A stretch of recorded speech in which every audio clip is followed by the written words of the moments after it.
Aggersborg, Denmark's biggest Viking ring fortress and possibly history's most symmetrical flex. Built by King Harald Bluetooth, yes, that Bluetooth, this massive circular stronghold was part military base, part architectural fever dream. In this wee thing I'm calling another video, we'll all explore why Aggersborg was built, how it worked, and why it was abandoned faster than my wife abandons diets. So expect geometry, mythology, and jokes about Viking carbs and Bluetooth-enabled longships. I have been, and will insist on to continue being Ancient Swan. Thank you for coming, and let's begin at the start, where the beginning is.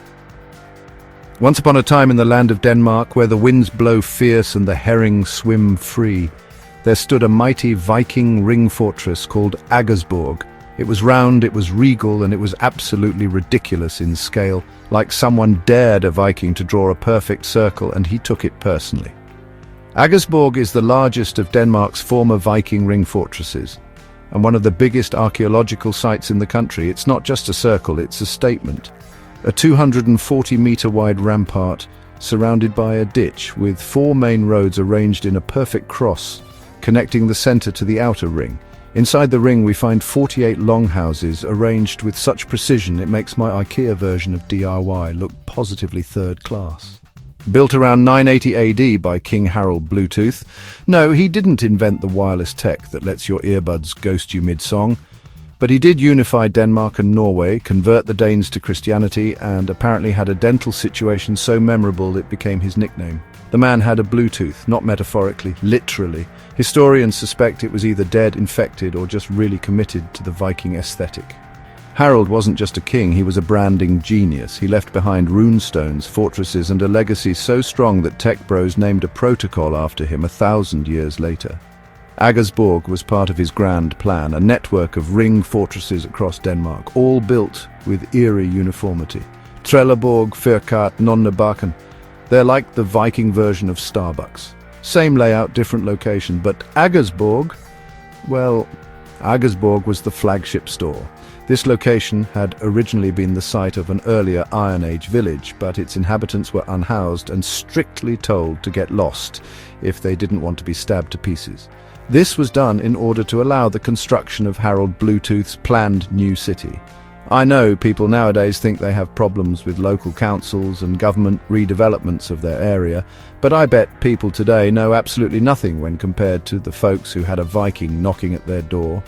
Although the exact purpose of Aggersborg is unknown, its location is of significant strategic importance as it overlooks the Limfjord, an important waterway connecting the east and west coasts of mainland Denmark, and as a crucial waterway for trade and raids.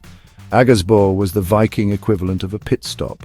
Boats would pull up and out would pour hefty warriors looking to stretch their legs, sharpen their axes, and maybe pillage a monastery or two before lunch.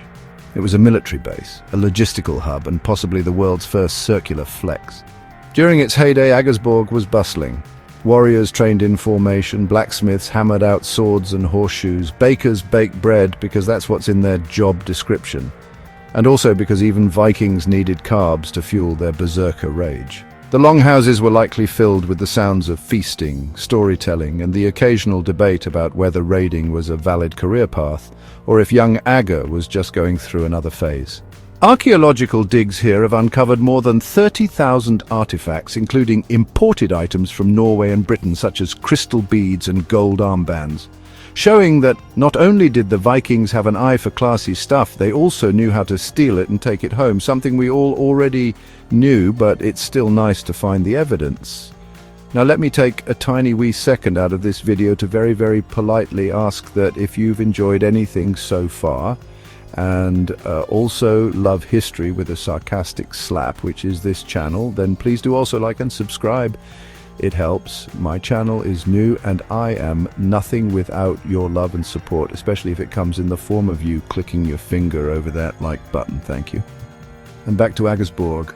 So here's the twist. Aggersborg was barely used.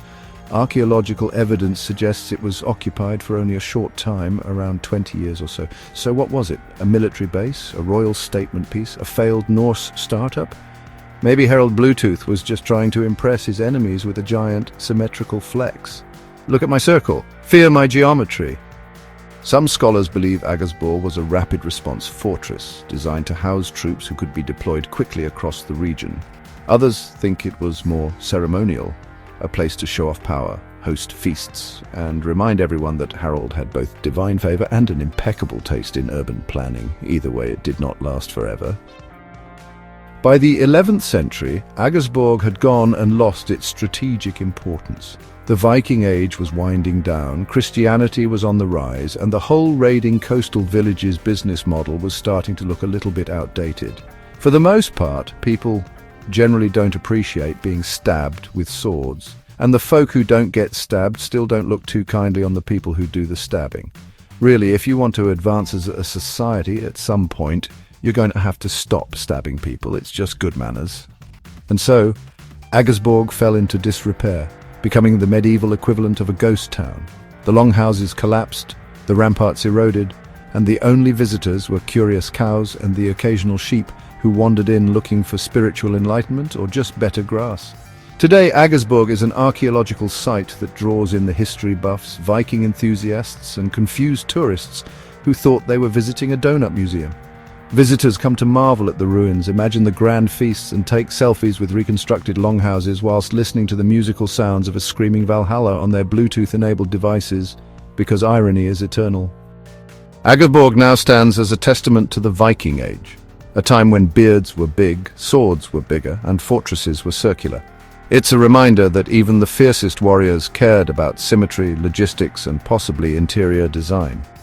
Aggersborg is proof that Vikings weren't just raiders, they were planners, builders, and occasional victims of their own ambition. And let's not forget the symbolism. A ring fortress isn't just practical, it's philosophical. A circle has no beginning and no end. It's unity, eternity, and maybe a subtle nod to the fact that Viking politics were just as cyclical and confusing as modern ones. Harald Bluetooth's circular obsession might have been more than architectural, it could have been spiritual. Or maybe he just really hated corners.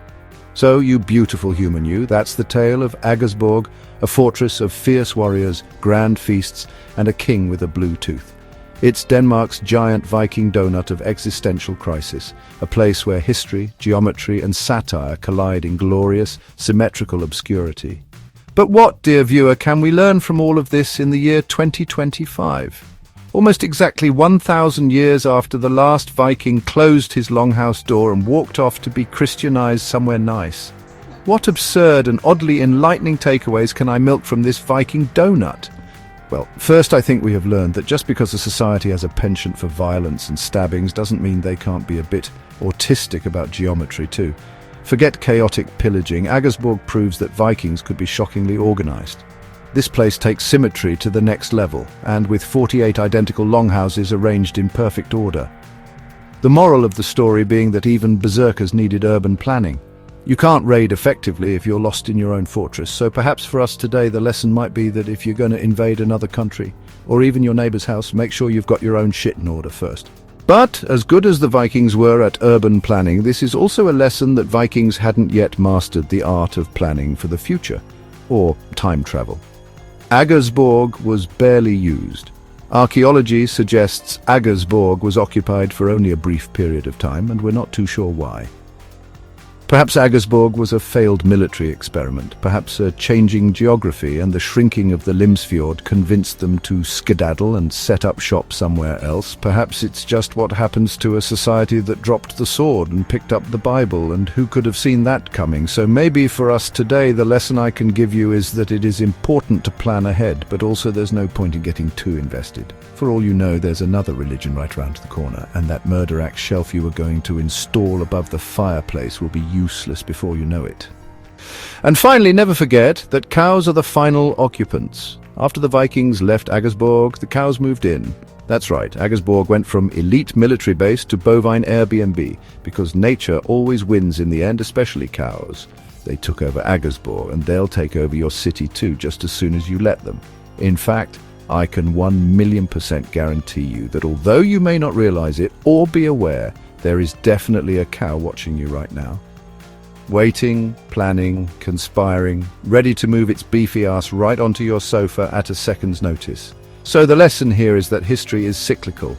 Today's fortress is tomorrow's pasture, and do not trust the cows. Ever. Right then, folks, that's all for today's lesson. And so, as if by coincidence, this is where the ending is. But before we disappear into the mist for another few days, let me remind you all that the world's greatest Patreon members still to this day continue to be named Stephen, Thad S, A, David R, George H, Malichi I, Anthony T, and Didi. Thank you all for giving me a reason to wake up in the morning. For now, I'm out like a bean sprout. Peace, love, and Aggersborg. Goodbye.